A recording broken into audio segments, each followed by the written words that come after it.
Eh bien bonjour et bienvenue une nouvelle fois sur l'espace dédié au site mécaniqueuniverselle.net, le site qui essaie de démontrer que l'humanité dans son ensemble évolue progressivement vers son ultime perfection. L'ensemble humain, le phénomène humain, depuis son origine, depuis qu'il s'est distingué des autres primates pour devenir l'humanité, ce que nous appelons l'humanité, eh bien, évolue, sans le savoir, vers son ultime perfection. Cette ultime perfection, c'est la paix universelle, la fraternité absolue, un fonctionnement totalement universel, une accession à un fonctionnement parfaitement écologique, c'est-à-dire l'homme qui n'a plus aucun impact négatif sur la planète, ni sur les autres espèces, ni sur lui-même. Un homme qui n'est plus un loup pour l'homme, qui n'est plus un danger pour l'homme, donc un homme qui devient un agneau pour l'homme. En fait, en quelque sorte, c'est la concrétisation de ce que les grandes religions ont déjà imaginé, les grands intuitifs de ces grandes religions, les Moïse, les Jésus-Christ, les Mahomet, etc. Et de l'autre côté, c'est la même chose, les Bouddhas, etc., etc., ont déjà compris cette évolution. Intuitivement, c'est l'intuition humaine. L'intuition humaine, c'est quelque chose d'extrêmement puissant. Évidemment, en science, ça permet à Newton de comprendre l'attraction de la Terre. C'est une intuition. L'intuition, c'est ce qui va faire que Marcel Duchamp, en passant devant un magasin, il va voir un urinoir et il va lancer l'idée du ready-made qui va influencer tout le XXe siècle, par exemple. Bon, tout est sur des bases d'intuition. L'intuition, c'est quelque chose de magique. C'est lié au principe créateur, c'est lié au divin, en somme. Et par exemple, la mécanique universelle, elle est née, mon travail là, c'est né d'une intuition, une phrase qui est venue comme ça. J'étais dans un petit parc et j'ai écrit cette phrase. J'écrivais des petites nouvelles et j'ai écrit cette phrase comme ça qui m'est sortie, qui est sortie toute seule en somme. L'humanité est destinée à atteindre sa perfection. Et elle m'a tellement bouleversé que j'ai tout arrêté d'un seul coup et tout ce que je faisais dans la vie à l'époque, j'ai tout cessé pour développer, pour essayer de comprendre ce que je venais d'écrire. C'est ce qui donne 23 ans après, parce que c'était en 1999, fin 1999, eh bien 24 ans après, je travaille toujours sur cette idée et voilà, j'y ai donné toutes mes journées depuis 24 ans.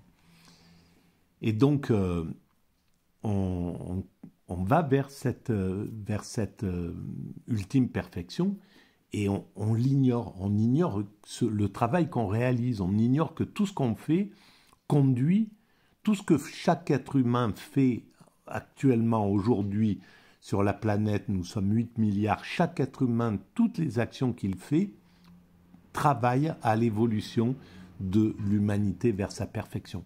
Que ce soit par le côté positif, par le côté négatif, par toute action humaine, et dès qu'on se réveille le matin jusqu'au soir où on se couche, on fait des actions pour l'humanité, sans le savoir, même indirectement, en croyant qu'on travaille pour nous-mêmes, qu'on travaille pour la gloire, pour le clan, pour la famille, pour la patrie, pour notre communauté religieuse, ou que sais-je.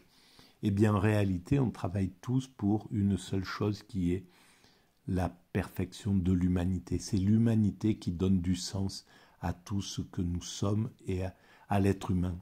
Ce que nous sommes, ça n'est pas... ce qui donne du sens à notre existence, c'est pas notre appartenance à une nation, à une religion, à une communauté, à un groupe, à un clan. C'est des faux sens en fait, c'est des illusions. Le seul sens qui est réel, c'est notre appartenance à l'humanité. Et on s'approche de plus en plus de la conscience de ça.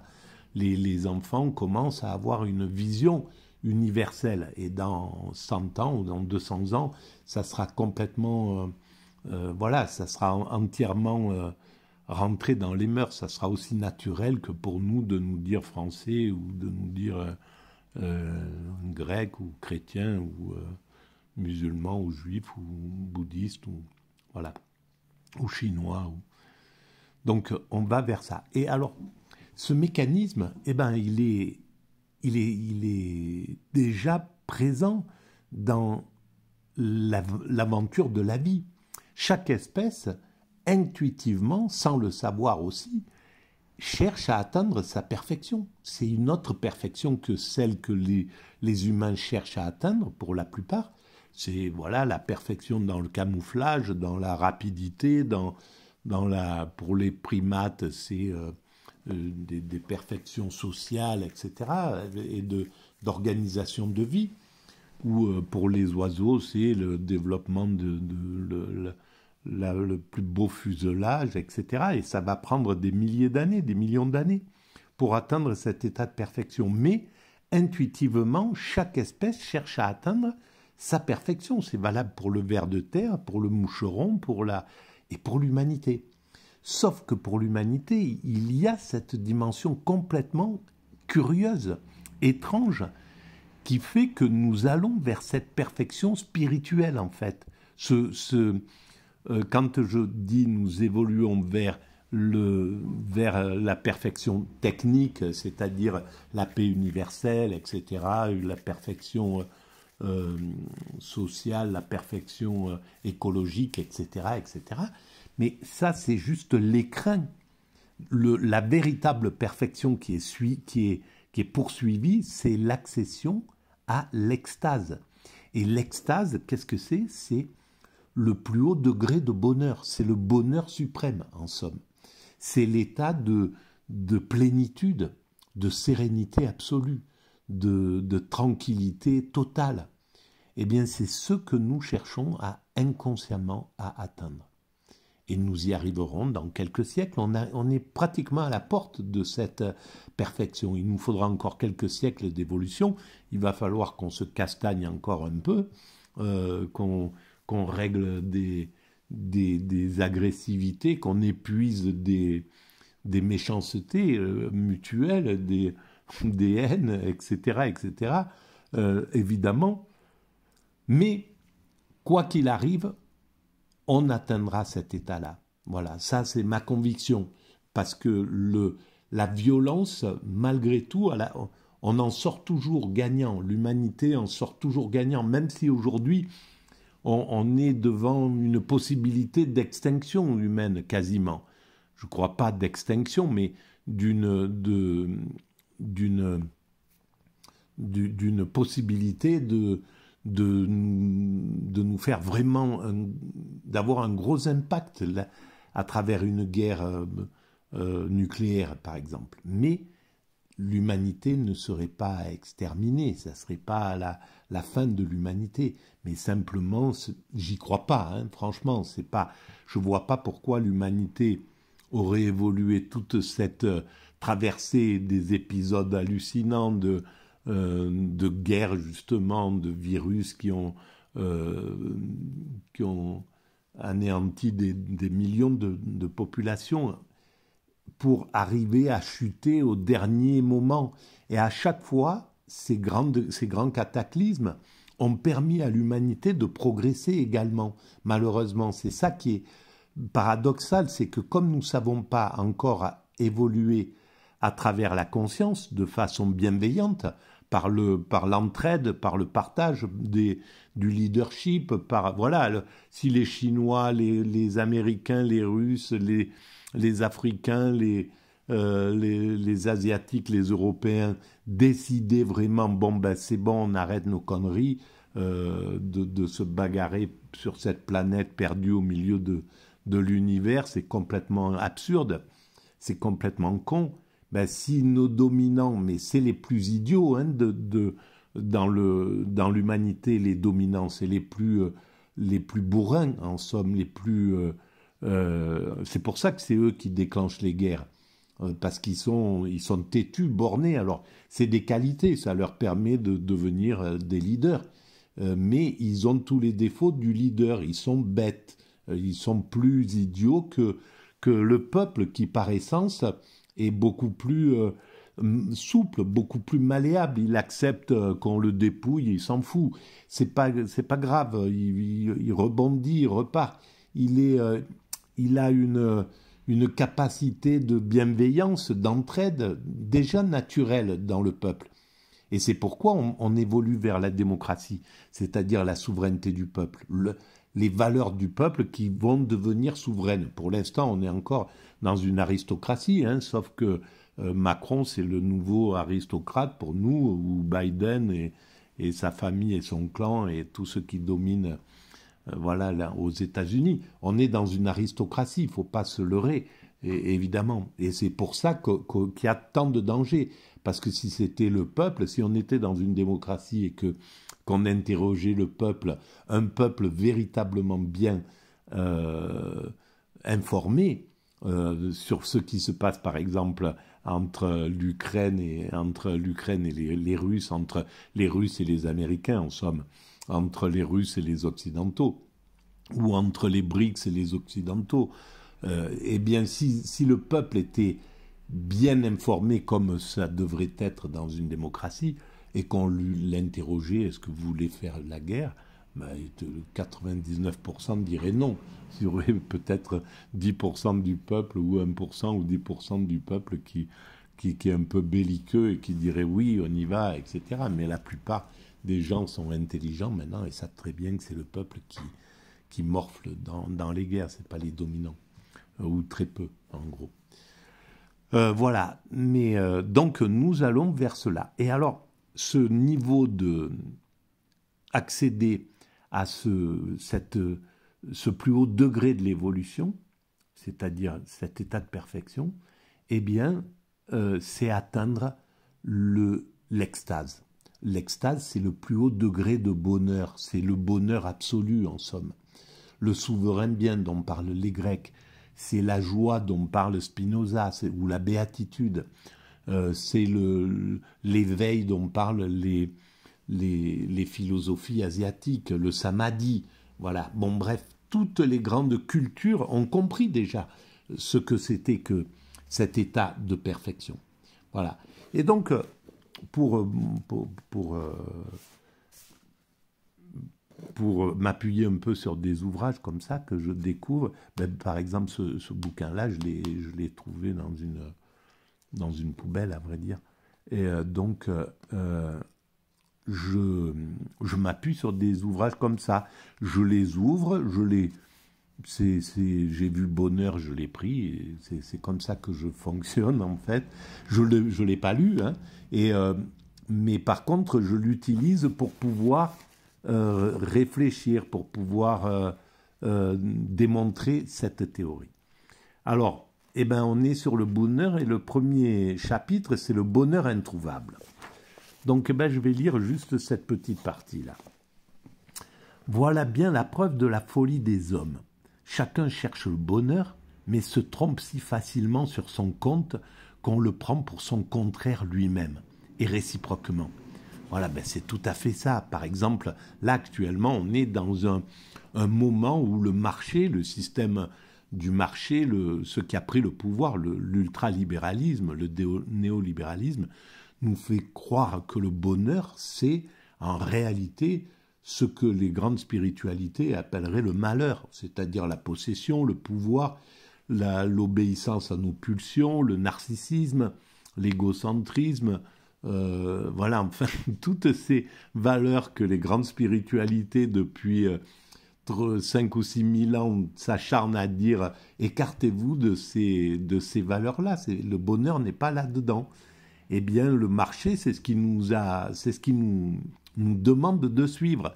Il nous dit, regardez, voilà, devenez comme les milliardaires, les Bernard Tapie, les Bernard Arnault, les Cyril Hanouna, les je sais pas qui encore. Bref, voilà. aller vivre à Dubaï, c'est le bonheur, c'est d'avoir une Rolex au poignet et une Ferrari en bas de chez soi. Bref, que des valeurs qui sont l'opposé du bonheur. Et d'ailleurs, Bernard Tapie, quand il a été malade et qu'il était en fin de vie, il est revenu au spirituel. Et si on l'avait interrogé dans les derniers moments, il n'aurait pas dit ce qui est... J'ai brassé des millions, des milliards, je me suis bien amusé, j'ai bien bouffé dans des grands restaurants, j'ai bien... Non, n'importe... Tous les milliardaires, dans les 10 dernières minutes de leur existence, eh ben, ils voient la vanité de tout ce temps perdu dans ces quêtes absurdes. Mais ce mécanisme, eh ben, c'est celui qui nous permet de construire. Donc, c'est pas absurde, on devait passer par là. On devait passer par une période néolibérale, celle dans laquelle nous sommes encore. On devait y passer, c'est comme ça, c'était un chemin obligatoire de l'évolution. On devait aller vers l'obscénité du néolibéralisme. Le néolibéralisme devait nous montrer cette image désastreuse de lui-même, belliqueuse, guerrière, et qui nous amène carrément aux portes de la guerre.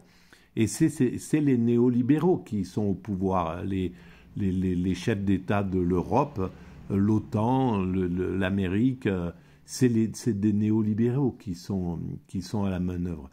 Et curieusement, les Chinois sont en train de changer de valeur, de dire, bon, ces valeurs-là, on les a essayées, vous nous les avez envoyées, mais on n'est pas d'accord avec ces valeurs-là, elles sont pas bonnes. Alors, ça fait des excès inverses, comme en Russie, où il y a une sorte de retour à l'ordre qui, malheureusement, a aussi un impact négatif contre les LGBT, contre des parties de la peau. Il y a une sorte de retour au machisme, au mâle alpha, etc. Enfin, des conneries, quoi, qui sont... Mais en même temps, ça conteste, ça veut bien dire que le néolibéralisme, c'est fourvoyer. Voilà. Mais on devait passer par cette période-là. Je l'explique très bien sur la mécanique universelle. Vous avez juste à aller voir ce site et vous comprendrez la logique de cette évolution. Voilà. Dans la danse des apparences bien malins qui pourraient faire la part du bonheur et du malheur. Pareille erreur est-elle due au fait que le bonheur pur n'existe pas, mais que bonheur et plaisir sont toujours accompagnés de malheur et peine, soit en même temps, soit avant ou après. Eh bien, pour l'homme constructeur, on n'a pas accès au bonheur suprême, c'est clair. On a accès au petit bonheur de l'existence. Voilà, se retrouver avec des amis, boire un coup, faire la fête, se reposer, regarder le coucher de soleil, aller se baigner, travailler, être dans sa passion, écrire, je ne sais pas. Tout ça, c'est des bonheurs, des petits bonheurs de l'existence. Mais on n'a pas accès au bonheur suprême qui est l'extase. Pourquoi ? Eh bien, tout simplement parce que l'extase ne permet pas de construire. Dans l'extase, on est dans l'état de présent absolu. Et dans le présent absolu, eh bien, on ne peut plus se projeter. On ne peut plus dire demain je vais faire ça, demain, après-demain je ferai ça, si je commence mon travail là, demain je le finirai. Non, non, on n'a plus envie de construire, de travailler. On ne peut que contempler, aimer, contempler et jubiler de la vie. Voilà, jouir de chaque instant présent. Et ça, eh bien, ça, c'est le plus haut degré du bonheur, c'est l'extase. Et on n'y a pas droit en tant qu'homme constructeur, parce que nous construisons le nid pour les descendants qui pourront, eux, vivre cet état-là. Mais l'homme constructeur n'a accès qu'au petit plaisir, et au petit bonheur. Voilà, la récompense pour notre travail, c'est le plaisir. C'est pour ça que le monde, il est construit comme ça, là. Pratiquement chaque être humain trouve son partenaire, dans une existence, dans la grande majorité des êtres humains, au moins jusqu'à il n'y a pas si longtemps, ils se retrouvaient en couple. Tout le monde, le paysan, l'ouvrier, tout le monde avait droit à ce bonheur-là. Et donc, c'était la récompense de la journée, c'était le plaisir qu'on pouvait avoir avec son épouse ou avec son compagnon ou avec, voilà, un bon repas et puis les plaisirs charnels qui vont avec. C'était la récompense c'est la récompense de notre travail pour notre activité créatrice. Voilà, on a droit à ces plaisirs-là. Chacun celui qu'il veut. Le prêtre, ça va pas être le plaisir sexuel, mais ça va être le plaisir de parler avec ses ouailles, de se sentir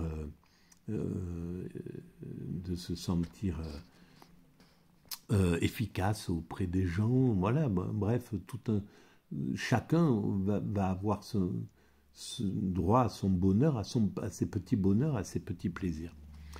Tout bonheur se paie, semble-t-il, en malheur.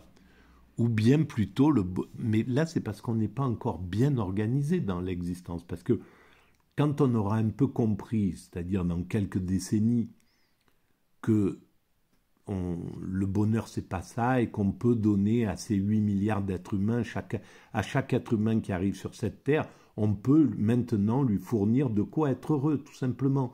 De quoi être heureux basiquement, de travailler et d'avoir son petit bonheur.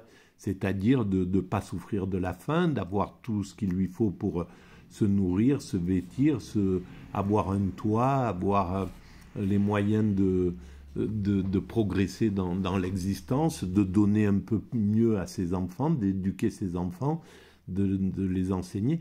Tout ça, on peut le faire à l'échelle de l'humanité. On est capable de le réaliser pour l'ensemble humain, ça c'est clair. Voilà. Et donc, oui. Voilà, merci de votre écoute.